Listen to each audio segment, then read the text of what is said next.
तो ये दो अच्छे खूबसूरत से प्रिंटेड से कॉटन के कपड़े आए हुए हैं जो स्ट्रेट सीने के लिए आए हैं। स्ट्रेट प्लाजो और शर्ट है। चलो तो चलिए मैं कटिंग करना शुरू ही करती हूँ। तो हेलो अस्सलाम वालेकुम, welcome back to cyber life style channel. बीच में मैंने कुछ शॉर्ट वीडियो भी अपलोड किए हैं और कॉट सेट के भी कटिंग की वीडियो मैंने ऑलरेडी अपलोड कर चुकी हूँ।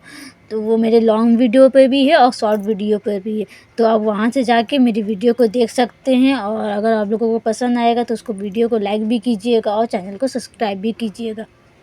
और अगर आप लोगों को कॉट सेट की स्टिचिंग भी आप लोगों को चाहिए तो मुझे कमेंट कीजिएगा, मैं आप लोगों को स्टिचिंग भी बताऊंगी। और मैंने स्टिचिंग की वीडियो भी शूट नहीं की। तो मम्मी की डिमांड थी, उन्हें चाँप खाना था, तो मम्मी के पसंद की चाँप बनाने चलते हैं। तो चाँप बनाने के लिए मैंने प्याज, बड़े साइज़ के प्याज मैंने लिए तो, और इसमें मैं गार्लिक ऐड करूँगी और कुछ खड़े मसाले, लौंग, छोटी इलायची, दालचीनी, ज़ीरा और कुछ काजू भी मैं ऐड करूँगी और इसका एक प्यूरी बना लेंगी। ये हमारा प्यूरी बन के रेडी हो गया है।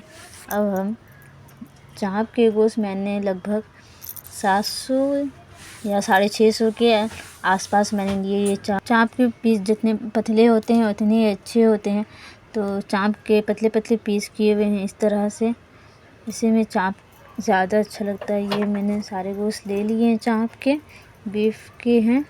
और इसमें मैं सारे मसाले ऐड कर दूंगी। अब जो मैंने प्यूरी बना के रखा था वो पहले ऐड करेंगे। और इसमें जिंजर मैंने ऑलरेडी मेरे पेस्ट किए हुए जिंजर तो मैंने वही ऐड किया है।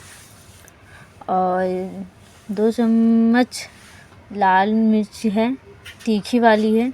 नमक अपने टेस्ट के हिसाब से आप डाल लीजिएगा। और इसमें मैंने ऐड किया धनिया। अब इसे अच्छी तरह से मिक्स कर लेंगे और इसे आधे घंटे तक ये रेस्ट होने के लिए छोड़ देंगे। अब हम इसमें ऐड करेंगे लाल की हुई प्याज, जो मैंने ऑलरेडी पहले से लाल करके रखी वो भी इसमें ऐड करके इसे भी अच्छी तरह से मिक्स करके आधे घंटे के लिए रेस्ट होने के लिए छोड़ देंगे। अब मैं जब तक मैं नमाज़ पढ़ लेती हूँ जब तक इसमें छोड़ देते हैं। ये मिक्स हमारा हो चुका है, ये आधे घंटे हो गए हमारे।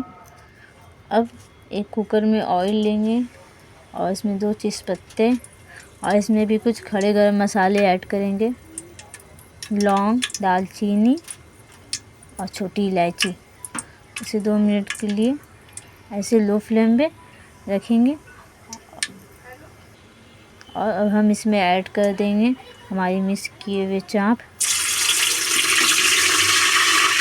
कुकर को डाल देंगे।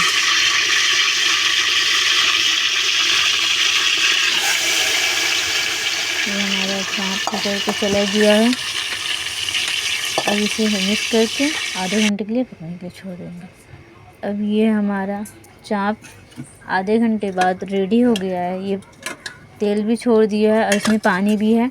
तो हम हाई फ्लेम पे चाँप के पानी को सुखाएंगे जब तक तेल हमारा अलग नहीं हो जाता, तब तक के लिए। आप लोगों ने अगर नोटिस किया है तो आप लोगों को पता चल गया होगा मैंने चाँप में दही ऐड नहीं किया है, क्योंकि मेरी मम्मी को दही नहीं पसंद है। उन्होंने मुझे मना किया था कि दही नहीं ऐड करने, इसलिए मैंने चाँप पे दही ऐड नहीं किया। ये सिंपल सी रेसिपी मैंने बनाई है। मैं आप लोगों को तोड़ के भी दिखाती हूँ। देखिए चाँप हमारा पूरा अच्छी तरह से गल गया। बहुत सारे लोग चाँप गलाने के लिए पपीता का यूज़ करते हैं, मैंने पपीता का भी यूज़ नहीं किया। अब इस तरह से भी आराम से बिना पपीता के भी चाँप को आसानी से गला सकते हैं। तो मैंने चाँप बना के, तो अब इसमें मैंने थोड़े से गरम मसाले ऐड किया है। अब इसे अच्छी तरह से मिक्स करके अब इसमें थोड़ी सी पानी देंगे और इसे अच्छी तरह से मिक्स कर लेंगे। मिक्स करने के बाद अब हम इसमें नमक भी अपना एक बार आप लोग टेस्ट कर लीजिएगा। अगर नमक कम है तो आप इसमें ऐड भी कर सकते हैं करके। इसमें हम फिर लो फ्लेम पे, मेरा नमक कम था तो मैंने इसमें थोड़ा सा नमक और ऐड किया। ऐड करने के बाद इसे एक बार फिर से मिक्स कर लेंगे। अब इसे 5-10 मिनट के लिए लो फ्लेम पे छोड़ देंगे। देखिए हमारा चाँप बन के रेडी हो गया और ये तेल भी ऊपर सेपरेट हो चुका है। इस तरह की आप लोगों को रेसिपी बनानी है तो मुझे फॉलो कीजिए, लाइक कीजिए, सब्सक्राइब कीजिए। अल्लाह हाफिज़।